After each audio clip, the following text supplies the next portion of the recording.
Who can become homeless? You can see for yourself how many people are on the streets. And like back in the day, you know, the definition of a homeless man is an old alcoholic, you know, an old tramp, as you used to call him. But nowadays it can be anybody. You know, I've known a surgeon who used to cut people up for a living, you know, fix people, and now he's on the streets. You know, so no matter what walk of life you come from, anybody can be on the streets. But it is getting 100 times worse than it was, you know. So. It's the tragedy with homelessness. It can happen to anyone, but it can be veterans who have come back after leaving the army, aren't be able to settle. Unfortunately, I knew a few in that situation. Got very difficult at home. Their wives may have thrown them out or what have you. Just got very hard. They end up on the street. People whose marriages break up. People who lose their businesses. People who get into debt to the loan sharks. It really can happen to anyone, and it's also quite classless. I've seen over the years people from a whole range of different backgrounds. Something catastrophically can go wrong, either a mental health problem, a breakup of a marriage, and before you know it, you're on the street. And that is just, it's both awful, but it's also far more common and almost normal, if I dare say that, than people realise. So I think it's a growing issue. It's an issue that's also not helped with some of the benefit cuts that the government have put in. So it is a difficult time, and it's a difficult place for people to be. Almost anybody is vulnerable. If you're on 0 hours, etc., you only have a certain income, and if you can't pay the rent, you're out. There's no other support for you. You're on the streets. The council don't have housing to be able to house you if you go out of the private sector, because it was destroyed by our beloved Margaret.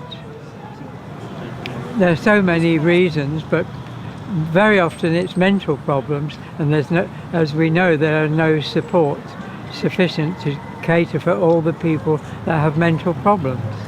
And family breakdown, losing your job, a family member dying and you don't have home anymore, and if you're in the council house, unless you're actually registered as living in that council house, you're out. Not moved to another place, you're actually out on the street. Is there enough social housing, and is any being built? We need more social housing, not so much for homeless people, for all of us, frankly. One of the things I hold against Margaret Thatcher all those years ago, your older viewers will know who Mrs. Thatcher was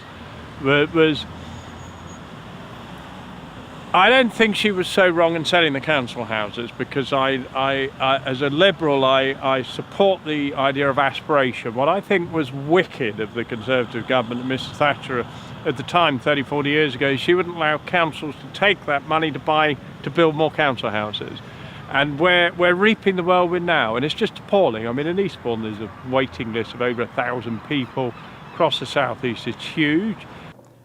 No, there's absolutely not enough social housing, and if you're thinking about what the problems are relating to the causes of homelessness, it is a lack of affordable housing, and the reductions in social housing are a major contributory factor to that. The council have started building council homes, but they are only just beginning to exceed the number that are lost to the right to buy every year. So that's one form of social housing. But fundamentally, the most important push that causes people to be homeless is a lack of affordable housing, which means the high rents in the private rented sector. People just simply can't afford them, and they eventually lose their property, or their tenancy is not renewed, and the lack of genuinely affordable council housing or social housing providers. We're totally short of social housing, have been ever since the council houses were sold off and not replaced. And that's the key word, not replaced. In Brighton and Hove, the housing list is several thousand, probably 3,500 people on the list. And each week, perhaps there's 2 or 3 properties become available, and you have to bid for those properties with another 3,000 or 4,000 people. They got what? Thousands of empty properties in Brighton, Eastbourne alone, do you know what I mean? All they got to do is sort it out, fulfil what needs to be sorted, stick the homeless in. If they get caught with drinking drugs, they're out. Plots of land in the cities throughout the country that haven't been developed because they're being held for the price to rise to a very high value. They're means of, without risking your money, to inflate your wealth by the rich people.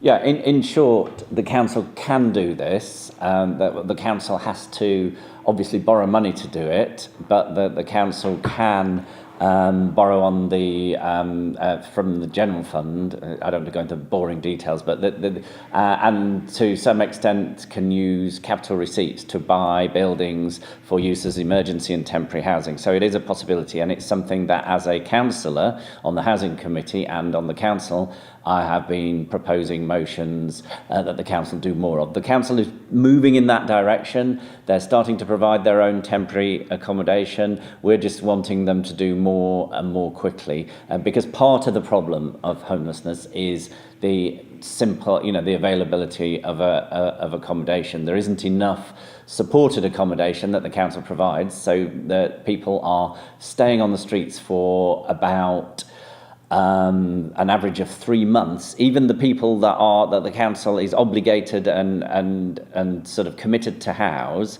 they are waiting 3 months, and while in that time their health deteriorates and their circumstances get worse and more complicated. So it's a crying shame, and that we have failed as a council and as a country to prevent the situation where people's health deteriorates while they're on the streets. So 3 months wait.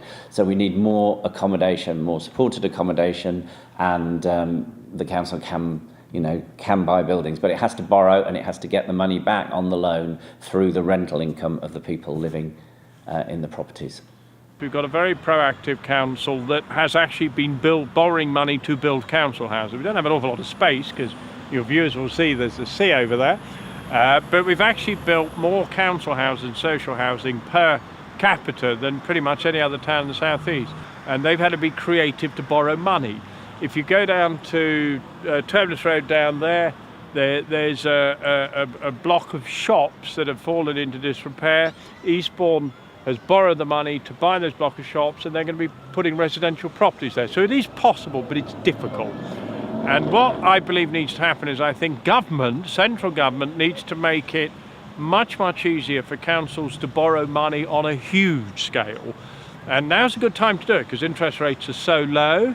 And if they were able to borrow on that sort of scale, then I believe the actual necessary amount of social housing and house building generally could happen. But to give you an example, after the Second World War, I'm not 100% sure of the precise figure, but it's something like after the Second World War, the government was building something like 1 million new houses a year, social housing. We're down to the tens of thousands now by comparison, yet we have even more people.